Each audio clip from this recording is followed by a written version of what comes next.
Hello everyone, welcome and welcome back to my channel Edubila official. हमारे YouTube channel Edubila official में आप सभी का बहुत बहुत स्वागत है। आज मैं बात करने जा रही हूँ बाल विकास एवं शिक्षा शास्त्र, चाइल्ड डेवलपमेंट एंड पेडागोजी की। जो यदि आप कोई भी शिक्षण संबंधी परीक्षा देते हैं, सीडीपीओ का एग्ज़ाम देते हैं, तो उसके लिए बहुत ही ज़्यादा ज़रूरी हिस्सा है ये पाठ्यक्रम का। केंद्रीय शिक्षक पात्रता परीक्षा हो या जितने भी राज्य स्तरीय शिक्षक पात्रता परीक्षा हैं, उन सब में इसका सबके पाठ्यक्रम में इसका समावेश होता ही होता है और एक अच्छे खासे मार्क्स पे होता है। तो आइए बिना किसी देरी के हम अपना वीडियो शुरू करते हैं। एजुकेशनल साइकोलॉजी, शिक्षा मनोविज्ञान, जब हम इसको देखते हैं तो हम पाते हैं कि मनोविज्ञान की शाखा के रूप में शिक्षा मनोविज्ञान की उत्पत्ति 1900 ईस्वी में मानी जाती है। अमेरिका के प्रसिद्ध मनोवैज्ञानिकों थॉर्नडाइक, जूड हो गए, टर्मन हो गए, स्टैनले हॉल आदि के अनवरत लगातार प्रयासों के फलस्वरूप शिक्षा मनोविज्ञान ने सन 1920 में स्पष्ट और निश्चित स्वरूप धारण किया। उनके इस कार्य को 1940 में अमेरिकन साइकोलॉजिकल एसोसिएशन और 1947 में अमेरिका की national society of college teacher of education ने आगे बढ़ाया। अगर हम स्किनर की शब्दों में बात करें तो शिक्षा मनोविज्ञान की वह शाखा है जिसका संबंध पढ़ाने और सीखने से है। शिक्षा मनोविज्ञान का अर्थ, मीनिंग ऑफ एजुकेशन साइकोलॉजी। शिक्षा मनोविज्ञान के सिद्धांतों का शिक्षा के क्षेत्र में प्रयोग है। स्किनर के शब्दों में शिक्षा मनोविज्ञान उन खोजों को शैक्षिक परिस्थितियों में प्रयोग करता है जो कि विशेषकर मानव प्राणियों के अनुभव और व्यवहार से संबंधित है। शिक्षा मनोविज्ञान दो शब्दों के योग से बना है, शिक्षा और मनोविज्ञान, और इसका शाब्दिक अर्थ होता है शिक्षा संबंधी मनोविज्ञान। यदि हम दूसरे शब्दों में कहें तो यह मनोविज्ञान का व्यावहारिक रूप है और शिक्षा की प्रक्रिया में मानव व्यवहार का अध्ययन करने वाला विज्ञान है। अतः स्किनर के शब्दों में हम कह सकते हैं कि शिक्षा मनोविज्ञान अपना अर्थ शिक्षा से जो सामाजिक प्रक्रिया है और मनोविज्ञान से जो व्यवहार संबंधी विज्ञान है ग्रहण करता है। शिक्षा मनोविज्ञान के अर्थ का विश्लेषण करने के लिए हमें स्किनर के कुछ तथ्यों को देखना होगा। तो आइए हम उसको देखते हैं। शिक्षा मनोविज्ञान का केंद्र मानव व्यवहार है। शिक्षा मनोविज्ञान खोज और निरीक्षण से प्राप्त किए गए तथ्यों का संग्रह है। शिक्षा मनोविज्ञान में संग्रहित ज्ञान को सिद्धांतों का रूप प्रदान किया जा सकता है। शिक्षा मनोविज्ञान ने शिक्षा की समस्याओं का समाधान करने के लिए अपनी स्वयं की पद्धतियों का प्रतिपादन किया है। अपनी खुद की जो थियोरी है उसका प्रतिपादन किया है। शिक्षा मनोविज्ञान के सिद्धांत और पद्धतियाँ शैक्षिक सिद्धांतों और प्रयोगों को आधार प्रदान करते हैं।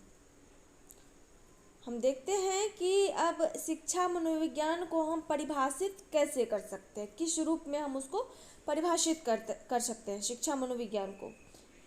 शिक्षा मनोविज्ञान के सिद्धांतों, शिक्षा मनोविज्ञान के सिद्धांतों का शिक्षा में प्रयोग ही नहीं करता बल्कि शिक्षा की समस्याओं को हल करने में भी अपना योगदान देता है। इसलिए शिक्षाविदों ने शिक्षा की समस्याओं का अध्ययन, विश्लेषण, विवेचन और समाधान के लिए इसकी परिभाषाएं दी है। बहुत से शिक्षाविद हैं, बहुत से शिक्षाविदों के में लिस्ट में स्किनर का नाम सबसे पहले आता है। मनोवैज्ञानिक के रूप में शिक्षाविद की हम बात करें तो स्किनर की परिभाषा को हम देखते हैं। शिक्षा मनोविज्ञान के अंतर्गत शिक्षा से संबंधित संपूर्ण व्यवहार और व्यक्तित्व आ जाता है। क्रो और क्रो के अनुसार शिक्षा मनोविज्ञान व्यक्ति के जन्म से वृद्धावस्था तक सीखने के अनुभवों का वर्णन और व्याख्या करता है। जब व्यक्ति जन्म लेता है तब से लेकर जब व्यक्ति वृद्ध होता है तब तक जो वो सीखता है उसके अनुभवों का वर्णन ही शिक्षा मनोविज्ञान कहलाता है। ये है क्रो एवं क्रो के शब्दों में। नॉल व अन्य के अनुसार शिक्षा मनोविज्ञान मुख्य रूप से शिक्षा की सामाजिक प्रक्रिया से परिवर्तित या निर्देशित होने वाले मानव व्यवहार के अध्ययन से संबंधित है। एलिस क्रो के अनुसार शिक्षा मनोविज्ञान वैज्ञानिक विधि से प्राप्त किए जाने वाले मानव प्रतिक्रियाओं के उन सिद्धांतों के प्रयोग को प्रस्तुत करता है जो शिक्षण और अधिगम को प्रभावित करते हैं।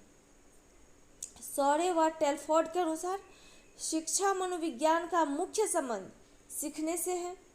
यह मनोविज्ञान का वह अंग है जो शिक्षा के मनोवैज्ञानिक पहलुओं की वैज्ञानिक खोज से विशेष रूप से संबंधित है।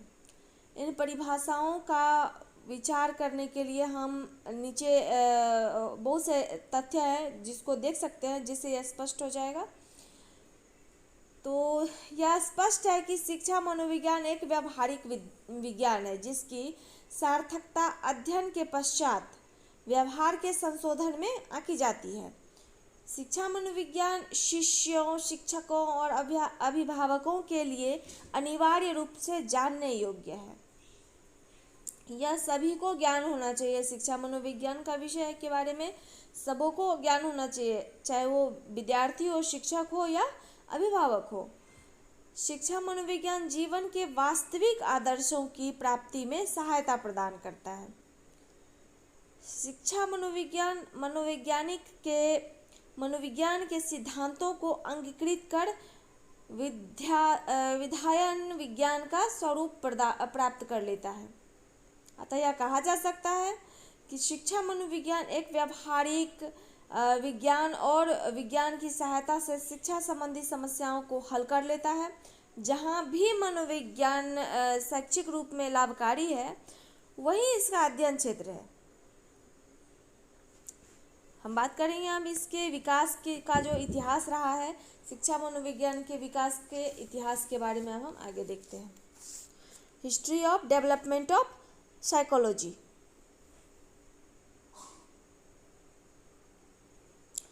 रॉबर्ट इसाकन एवं मैक्स हट के अनुसार ऐतिहासिक दृष्टिकोण से मनोवैज्ञानिक क्रियाओं का 4 विभिन्न प्रकार की धाराओं से विकास हुआ है, जिसका हम संक्षिप्त विवरण देखते हैं। पहला है दर्शन शास्त्र। सर्वप्रथम अनेक दार्शनिकों ने ही मनोविज्ञान को ऐतिहासिक आधार प्रदान किया है। पश्चिम में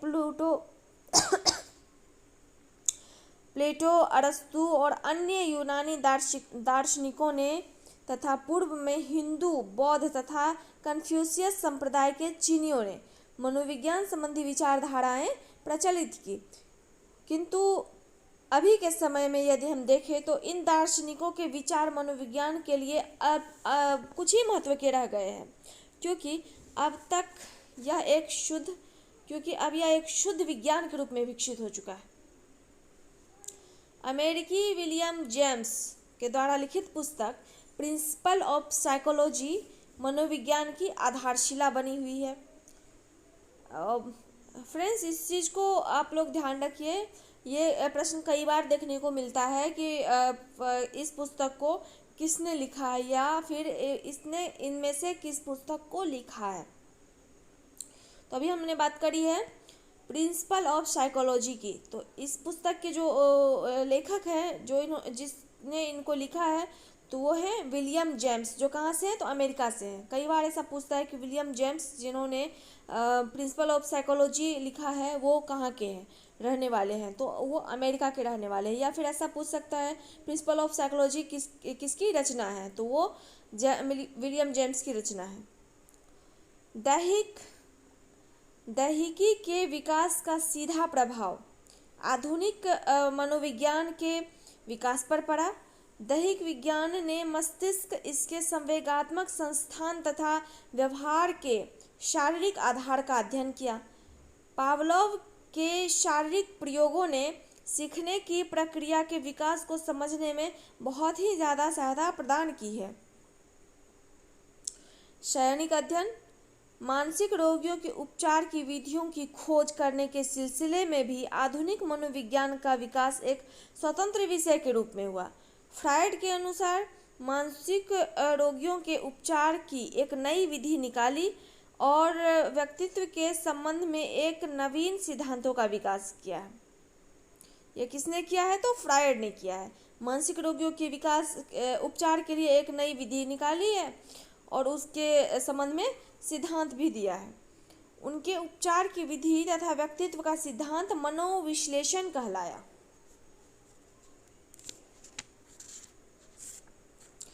अब हम देखते हैं मानसिक परीक्षण की। अल्फ्रेड बिने ने एक मानकीकृत विधि मानसिक परीक्षण की विकसित की। यह एक परीक्षण आंदोलन का शैशव काल था जो कालांतर में संपूर्ण विश्व में फैल गया।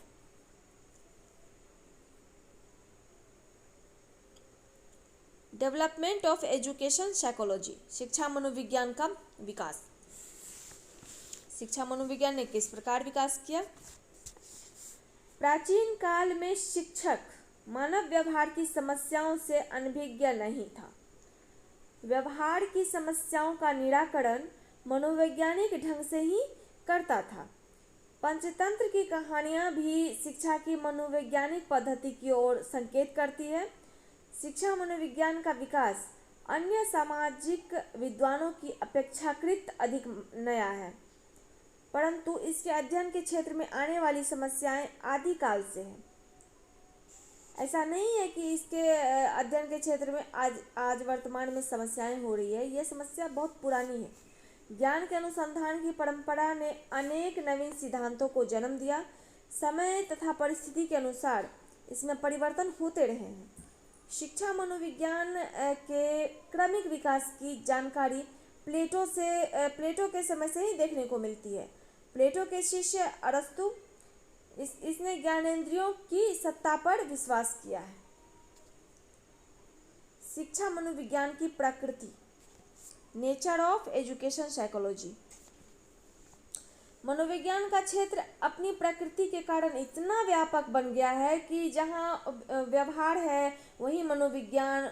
इसी संदर्भ में यदि शिक्षा मनोविज्ञान पर विचार किया जाए तो शिक्षा मनोविज्ञान का एक अंग और एक प्रकार मात्र है।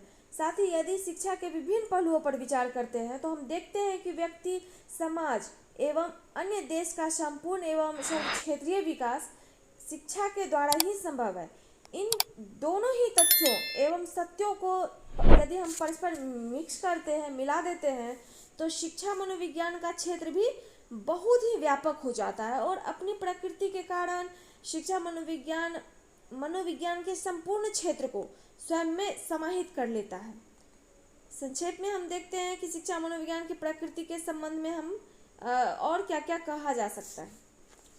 तो शिक्षा मनोविज्ञान लचीली भी है और स्थिर भी है, व्यापक भी है, सूक्ष्म भी है। शिक्षा मनोविज्ञान सर्वव्यापी है और सार्वभौमिक भी है, विकासोन्मुख है और समस्याजन्य भी है।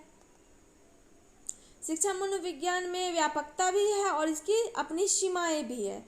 शिक्षा मनोविज्ञान अपने सिद्धांत हैं, इसके अपने खुद के सिद्धांत हैं, तो शोध की गुंजाइश भी है।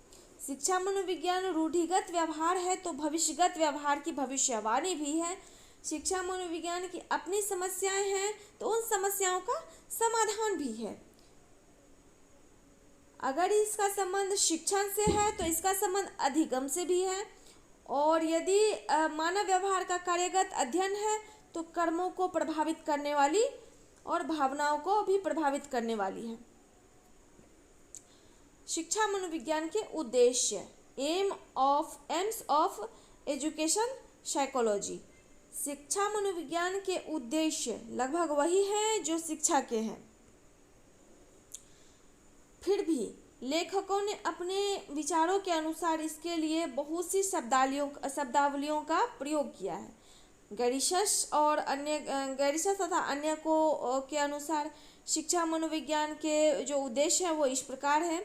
व्यवहार का ज्ञान, भविष्यवाणी और नियंत्रण, यही शिक्षा मनोविज्ञान का उद्देश्य है। कुप्पूस्वामी के अनुसार शिक्षा मनोविज्ञान का उद्देश्य मनोविज्ञान के सिद्धांतों को उत्तम शिक्षण और उत्तम अधिगम के हितों में प्रयोग करना है।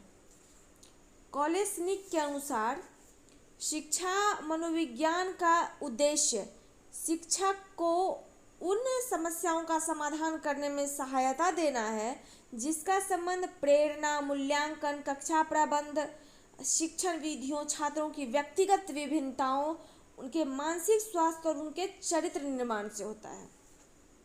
कैली के शब्दों में, कैली ने तो शिक्षा मनोविज्ञान के उद्देश्य को 9 भागों में विभाजित किया है। अब हम देखते हैं उनके 9 भाग को। तो पहला है बालक के स्वभाव का ज्ञान प्रदान करना।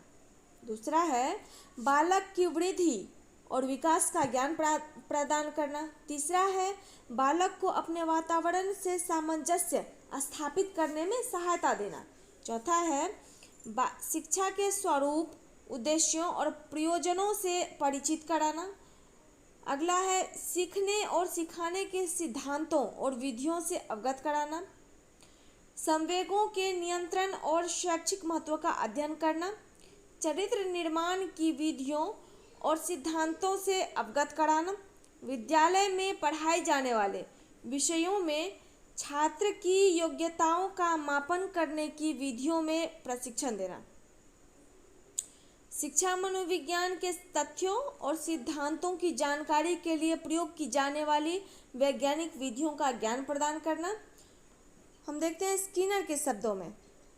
स्किनर ने इसके उद्देश्य को कितने भागों में विभाजित किया है? तो 2 भागों में, जो है सामान्य उद्देश्य और विशिष्ट उद्देश्य। इनके सामान्य उद्देश्य को देखते हैं। स्किनर ने शिक्षा मनोविज्ञान का सामान्य उद्देश्य केवल एक मानते हुए लिखा है। शिक्षा मनोविज्ञान का सामान्य उद्देश्य संगठित तथ्यों और सामान्य नियमों का एक ऐसा संग्रह प्रदान करना जिसकी सहायता से शिक्षक सांस्कृतिक और व्यावसायिक लक्ष्यों को अधिक से अधिक प्राप्त कर सके। इसके उद्देश्य हैं शिक्षा सिद्धांतों की खोज तथा तथ्यों का संग्रह, बालक के व्यक्तित्व का विकास, शिक्षण कार्य में सहायता प्रदान करना, शिक्षण विधि में सुधार करना, शिक्षा उद्देश्यों एवं लक्ष्यों की पूर्ति करना। दूसरा जो है वो है विशिष्ट उद्देश्य।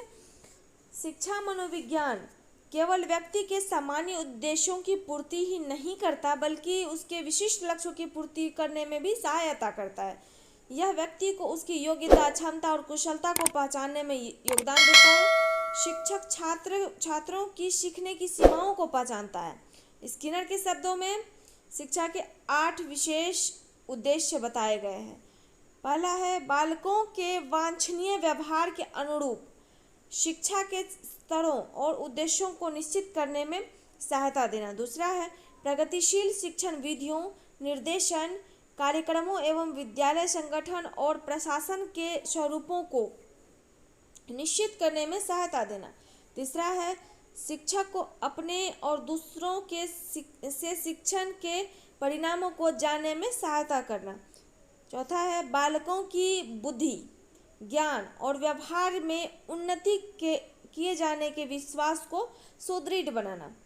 पांचवा है सामाजिक संबंधों के स्वरूप और महत्व को अधिक अच्छी प्रकार समझने में सहायता देना। छठा है शिक्षक को छात्रों के व्यवहार की व्याख्या करने के लिए आवश्यक तथ्य और सिद्धांत प्रदान करना। सातवां है बालकों के प्रति निष्पक्ष और सहानुभूतिपूर्ण दृष्टिकोण का विकास करने में सहायता देना। आठवां है शिक्षण की समस्याओं का समाधान करने के लिए प्रयोग किए जाने वाले तथ्यों और सिद्धांतों का ज्ञान प्रदान करना।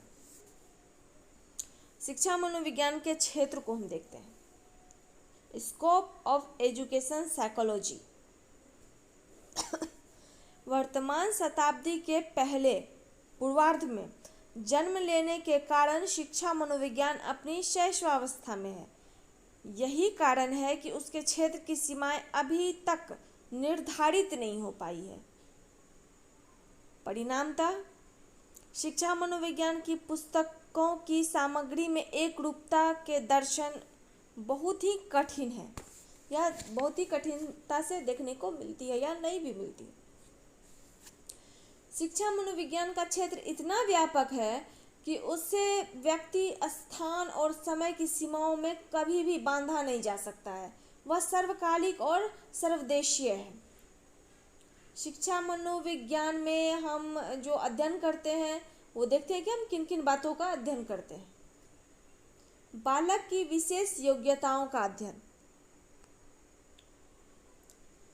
बालक की विशेष योग्यताओं का अध्ययन, बालक की रुचियों और अरुचियों का अध्ययन, बालक के वंशानुक्रम और वातावरण का अध्ययन, बालक की प्रेरणाओं और मूल प्रवृत्तियों का अध्ययन, बालक के विकास और अवस्थाओं का अध्ययन, बालक की शारीरिक, मानसिक और संवेगात्मक क्रियाओं का अध्ययन, बालक के शारीरिक, मानसिक, चारित्रिक, सामाजिक, संवेगात्मक और सौंदर्यात्मक विकास का अध्ययन, बालक की व्यक्तिगत विभिन्नताओं का अध्ययन, अपराधी, असाधारण और मानसिक रोगों से ग्रस्त बालकों का अध्ययन, शिक्षण विधियों की उपयोगिता और अनुपयोगिता का अध्ययन, सीखने की क्रियाओं का अध्ययन, शिक्षा की समस्याओं का अध्ययन, शिक्षा के उद्देश्यों और उनको प्राप्त करने की विधियों का अध्ययन, अनुशासन संबंधी समस्याओं का अध्ययन और पाठ्यक्रम निर्माण से संबंधित अध्ययन।